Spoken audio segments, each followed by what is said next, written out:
పలమనేరు నియోజకవర్గంలో మిస్బానా చెల్లి బాగా చదువుతుందని వైకాపా నాయకులు ఆమెకి టీసీ ఇప్పించి పంపించారు.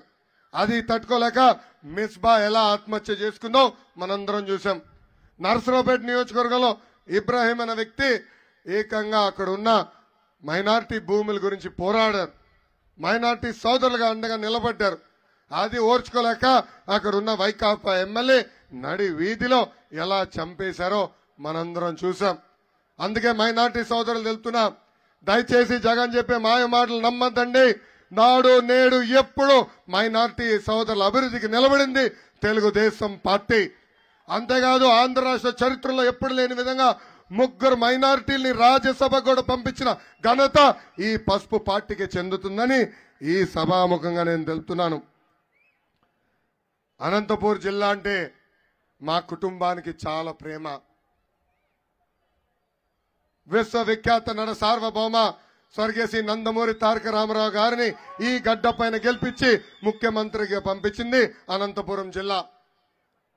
మా మావేని నందమూరి హరికృష్ణ గారిని కూడా శాసనసభకి పంపించింది ఈ అనంతపూర్ జిల్లా.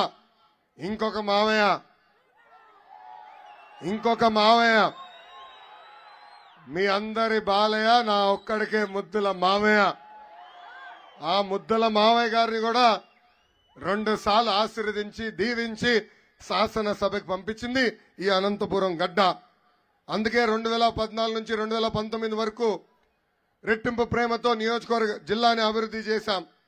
ఎవరు ఊహించిన విధంగా కరూరు జిల్లాకి కార్లు పండే పరిశ్రమల్ని ఆనాడు తీసుకొచ్చాం. ఒక కియా వల్ల ఈ రోజు 50,000 మందికి ఉద్యోగాలు వచ్చే పరిస్థితి మనందరం చూసాం.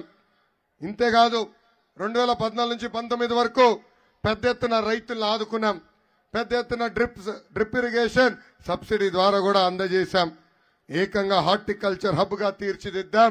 ఆనాడు వర్షాలు పడపోతే ఒకే సంవత్సరంలో 2,000 కోట్ల రూపాయలు ఇన్పుట్ సబ్సిడీ ఇచ్చి అనంతపూర్ జిల్లా రైతుల్ని కూడా ఆదుకుంటాం జరిగింది.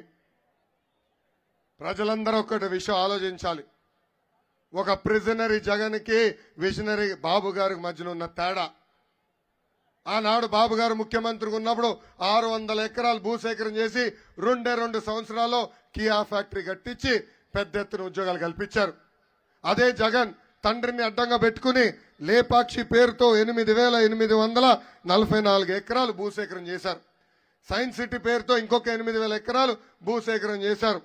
అంటే దాదాపు 17,000 ఎకరాలు భూసేకరణ చేశారు. అవన్నీ ఈరోజు వాళ్ళ సొంత మిత్రుల కంపెనీలో